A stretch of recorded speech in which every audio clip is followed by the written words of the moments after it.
আসসালামু আলাইকুম, কেমন আছেন সবাই? আশা করছি ভালো আছেন। আমার নাম আরিফ, আমি একজন চার্টার্ড অ্যাকাউন্টেন্ট, কাজ করছি একটি ইউএস মাল্টিন্যাশনালে ফাইন্যান্স ম্যানেজার হিসেবে।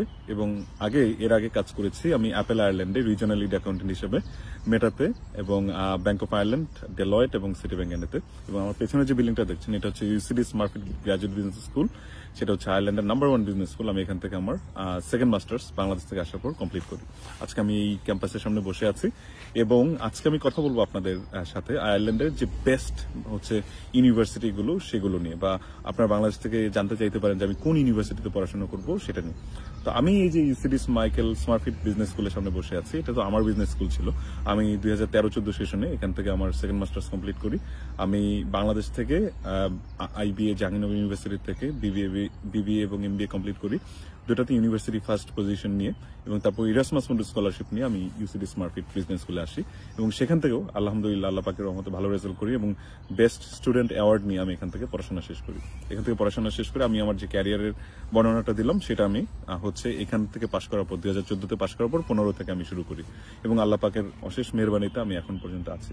তো যে প্রশ্নটা ছিল সেখানে ফেরত আসি যে এখানে যারা আসতে চান তারা কোন কোন ইউনিভার্সিটি সিলেক্ট করবেন।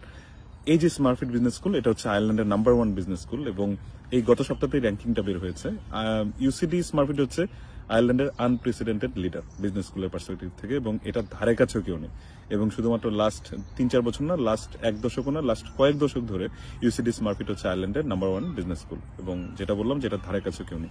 আয়ারল্যান্ডে ইউনিভার্সিটি র্যাঙ্কিং করলে ট্রিনিটি কলেজ নাম্বার 1-এ আসে এবং UCD as a whole university লেভেলে বলছি নাম্বার 2-তে আসে। কিন্তু বিজনেস স্কুলের দিক থেকে ইউসিডি স্মার্টফিট হচ্ছে অপ্রতিদ্বন্দ্বী এখানে বলা যেতে পারে। আয়ারল্যান্ডে যারা বেশিরভাগ কোম্পানির হচ্ছে সিইও বা সিএফও, তাদের প্রত্যেকেরই একটা না একটা ডিগ্রি এখান থেকে থাকে, যেটা দেখা গিয়েছে।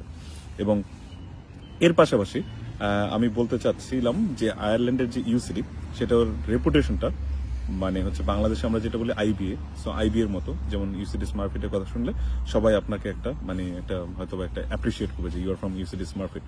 এর পাশাপাশি ইউসিডি স্মার্টফিট হচ্ছে ইউরোপের যে বেস্ট 30 বিজনেস স্কুল তার মধ্যে একটা, লাস্ট উইকের র্যাঙ্কিং এ ফাইন্যান্সিয়াল এফটি মানে ফাইন্যান্সিয়াল টাইমসের র্যাঙ্কিং এ, এবং ওয়ার্ল্ড র্যাঙ্কিং এও ইউসিডি স্মার্টফিট বিজনেস স্কুল 100-র মধ্যে থাকে অনেক সময়। সো এই জন্য আমি বলবো যে আয়ারল্যান্ডে যদি কারো যদি বাজেটে প্রবলেম না থাকে, কেউ যদি আইএলটিএস ভালো বা ইংলিশ প্রফিসিয়েন্সি ভালো হয়, কারো যদি জিমেট স্কোর থাকে, আপনারা আয়ারল্যান্ডে আসার জন্য যদি চিন্তা করেন তাহলে অফকোর্স ইউসিডি স্মার্টফিটে আপনারা আসার চেষ্টা করবেন। এখন কোশ্চেনটা হচ্ছে যে ইউসিডি স্মার্টফিটে আসলে কি that guarantees you a job? No, it doesn't. আমিও যখন পড়াশোনা করেছি I had to apply for 100, 200, 300 jobs, মানে অ্যাট লিস্ট, মানে আমি কাউন্টটা রাখিনি, বাট অবশ্যই সংখ্যাটা এরকমই হবে।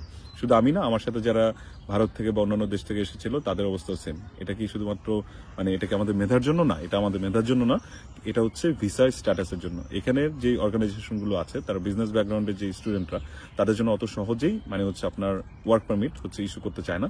তো সেই ক্ষেত্রে আপনাকে যেটা করতে হবে, আপনাকে you have to be the best of the best. আপনাকে অ্যাপ্লাই শুধু করলেই হবে না, আপনাকে প্রমাণ করতে হবে যে আপনি এতটাই ভালো যে আপনারা এখানকার যারা লোকাল স্টুডেন্ট আছে তারা বা ইউরোপিয়ান স্টুডেন্ট তাদের চেয়েও আপনি অনেক ভালো। তো এটা যখন প্রমাণ করতে পারবেন then you will get the work permit. এবং এই জন্য আপনাকে নিবে তারা, যে আপনি থার্ড ওয়ার্ল্ড কান্ট্রি থেকে এসে আপনি তখনই সুযোগটা পাবেন যখন আপনি প্রমাণ করতে পারবেন আপনি তাদের চেয়েও ভালো। এই কথাটা বলার উদ্দেশ্যটা এটাই যে আপনি এখানে আসলে আপনার বিজনেস স্কুলে পড়লে এটা অবশ্যই আপনাকে হেল্প করবে, বাট আলটিমেটলি জবটা পাবেন আপনি আপনার নিজের স্কিলস এবং কম্পিটিশনের জন্য। ইউসিডি স্মার্টফিটের পরে কোন business school? UCD Smurfit business স্কুলের পরে আমি যদি দ্বিতীয়তে রাখতে চাই সেটা হচ্ছে ট্রিনিটি বিজনেস স্কুল। যেটা বলেছে যে ট্রিনিটি হচ্ছে আয়ারল্যান্ডের নাম্বার 1 ইউনিভার্সিটি, বাট বিজনেস স্কুলের দিক থেকে চিন্তা করলে ট্রিনিটি বিজনেস স্কুল হচ্ছে আয়ারল্যান্ডের ইউসিডির পরে যাবে। এরপরে আমি কিছু ইউনিভার্সিটির নাম বলবো, যেমন ডিসিইউ, এটা হচ্ছে ডাবলিনের তার একটা বেস্ট প্রমিনেন্ট ইউনিভার্সিটি, এটা খুবই ভালো ইউনিভার্সিটি। এবং ডিসিইউর সাথে সাথে আমি আরো তিনটা ইউনিভার্সিটির নাম বলবো ইনফ্যাক্ট। এটা হচ্ছে university of Galway, university college cork এবং ইউনিভার্সিটি অফ লিমেরিক। এই 4টা ইউনিভার্সিটি হচ্ছে এই 2টার যে টপ টিয়ার, তারপরের যে র্যাঙ্কিং সেটাতে থাকবে। তারপরে আসে হচ্ছে ইউনিভার্সিটি অফ মেনুথ আর মেনুথ ইউনিভার্সিটি, তারপরে আসবে হচ্ছে আপনার টেকনোলজিক্যাল ইউনিভার্সিটি মানে ডাবলিন।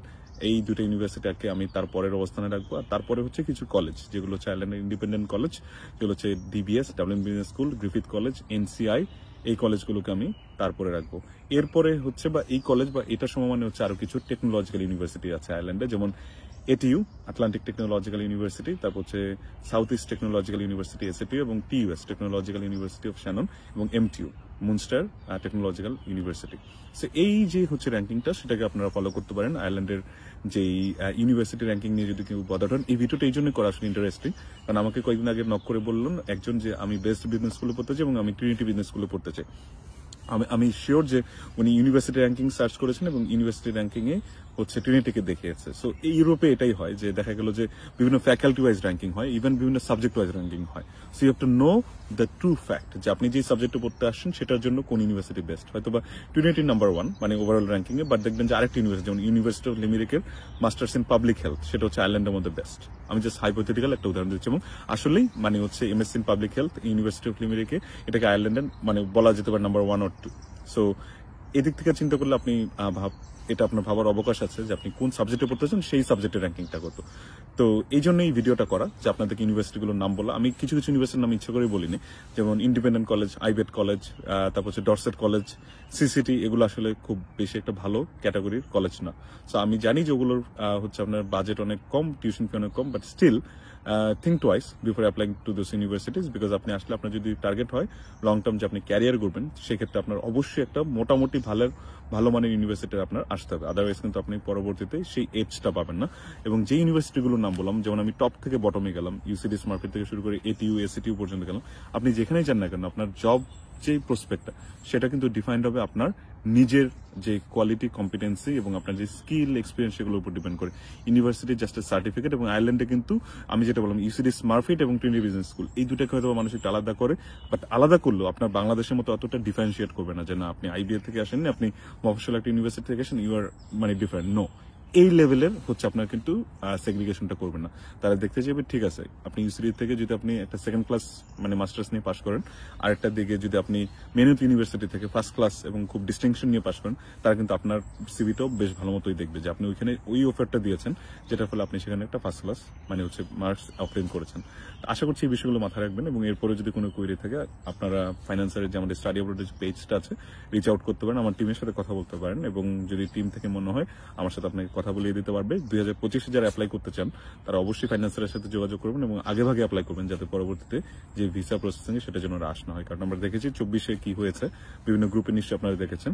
তো আমরা চেষ্টা করবো যে যারা 25-এ আসবেন তাদের যেই ভিসাটা সেটা খুব দ্রুত আমরা সাবমিট করার জন্য। সো আমার টিমের সাথে যোগাযোগ করবেন, ইনশাআল্লাহ তারা আপনাকে সর্বোচ্চ সহযোগিতা করবে। এবং ভালো থাকবেন, সুস্থ থাকবেন। আল্লাহ হাফেজ, আসসালামু আলাইকুম।